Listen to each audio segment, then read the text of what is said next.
Welcome to my podcast. Today I will be the Armchair GM for the Chicago Blackhawks and the Colorado Avalanche. I'll be the Armchair GM first for the Chicago Blackhawks, and then I'll move on to the Colorado Avalanche. Let's get started. The Chicago Blackhawks have the majority of the core locked up for the long haul, or should I say, all of their key players are locked up for the long haul. In Patrick Kane, Jonathan Toews, Marian Hossa, Brent Seabrook, and Duncan Keith, as well as goaltender Corey Crawford.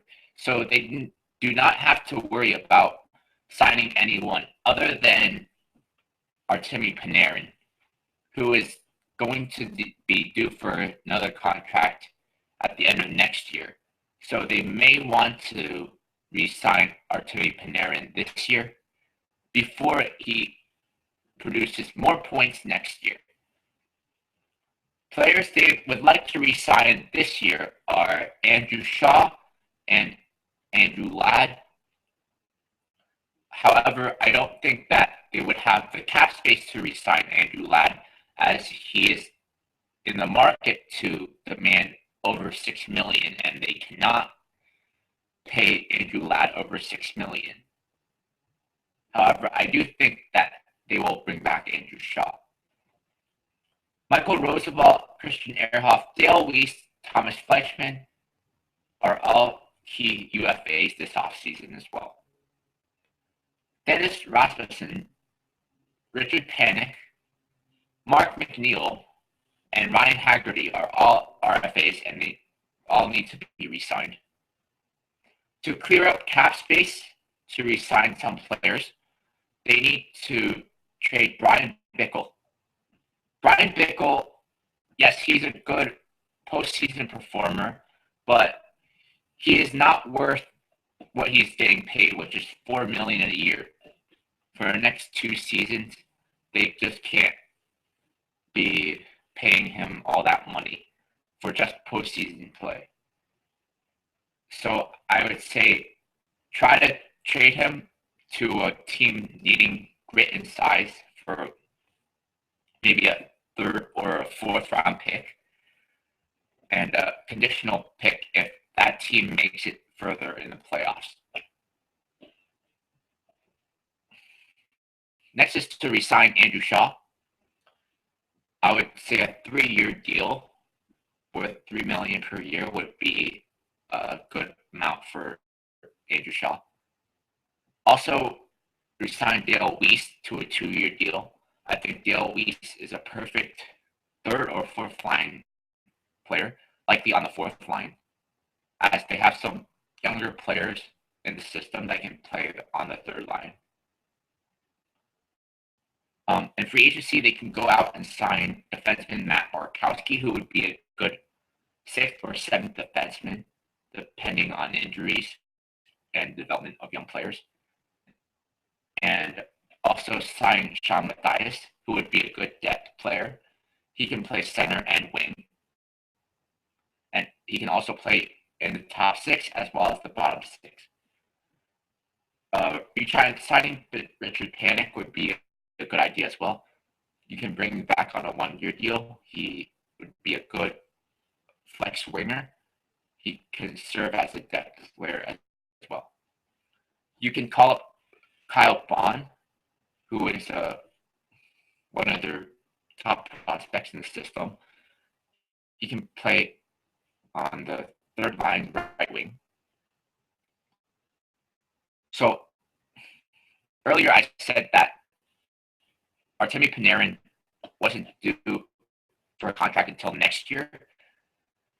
So I would say that you try to lock up Artemi Panarin this year before he has another good year next year. If he's playing with Patrick Kane, he will. So I would say you try to lock up Artemi Panarin as soon as possible.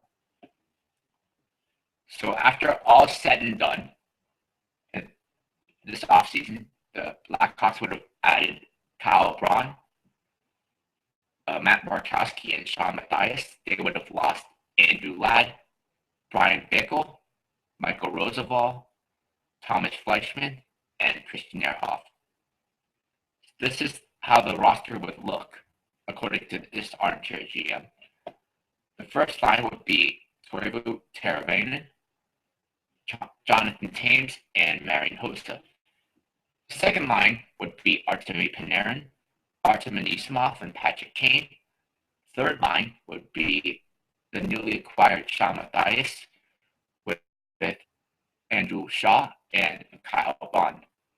The fourth line would be Richard Panik with Marcus Kruger, and Dale Weise. The first defensive pair would be Duncan Keith and Brent Seabrook. The second pair would be Trevor Van Reimsdyk and Niklas Jarmelson. The third pair would be Victor Svedberg and Erik Gustafsson. And the seventh defenseman would be Matt Markowski. The goaltenders would be Corey Crawford and Scott Darling. So now moving on to the Colorado Avalanche. The Colorado Avalanche have a few key free agents that they need to re-sign this offseason. The key restricted free agents are Nathan MacKinnon, Tyson Barrie, Calvin Pickard, Andreas Martinson, and Mikhail Grigorenko. Some key UFAs are Mikhail Boedker and Shawn Matthias. The dilemma on hand for the Colorado Avalanche is Matt Duchene. Do you trade him or do you keep him? Because he has had opposing viewpoints to coach Patrick Roy, and Matt Duchene is realistically the player that you can get the most in return for. So I would say that if you can get the most out of a package for Matt Duchene, I say you try to trade him. So on this Armchair GM, I would trade Matt Duchene to the Philadelphia Flyers in exchange for Brayden Schenn, Samuel Morin, who is one of the top defensive prospects for the Flyers, a first-round pick in 2017, and a third-round pick in 2016. This is a really solid package because Brayden Schenn would serve as a top six winger. Samuel Morin could slide in as one of their top six defensemen right away. A first-round pick in 2017 is really good, and a third-round pick in 2016 is a good kicker as well. So I think this is a really good, solid package for Matt Duchene. Next is to clear some cap space in order to re-sign Mikhail Boedker and Nathan MacKinnon. And the player that will trade is Brad Stewart. Brad Stewart is taking $3.6 million up in cap space, so I would try to move him. The Minnesota Wild do need a veteran defenseman, and I think he would be worth a fourth-round pick maybe at this point of his career. First order priority in free agency is probably re-signing Nathan MacKinnon. Nathan MacKinnon needs to be locked up long-term. That's it. Nathan MacKinnon needs to be locked up long-term. He is the future of the Colorado Avalanche. Now, I know that there has been rumors of the Colorado Avalanche front office saying that no one's safe, but they would be downright stupid to be trading players like Nathan MacKinnon with so much upside. The second is re-signing Tyson Barrie to a long-term extension as well. MacKinnon and Barrie are the two most important players on the team because they really do anchor the team going forward. Now, moving on to UFAs, re-signing Mikhail Boedker is really important because he would, with the departure of Matt Duchene, Mikhail Boedker would really anchor the second power play unit. And he would re-sign to a 4-year deal because Boedker's 27 now. If you get 4 years, he could go to 32. That's 31. Sorry. That's a really good deal for Mikhail Boedker. Also, a 1-year deal for Scott Gomez would do well. Scott Gomez is a very experienced veteran center, that can fill the void of a third-line center. Right now, they have John Mitchell penciled in as the third-line center, but I feel like John Mitchell is a better fourth-line center than a third-line center, and Scott Gomez would help the depth of the Colorado Avalanche down the middle. You re-sign Mikhail-Grigorenko to a 2-year deal, and Calvin Pickard to a 2-year deal as well. Andreas Martinson would be re-signed to a 1-year deal, and also recall Mikko Rantanen for a full-time role with the team.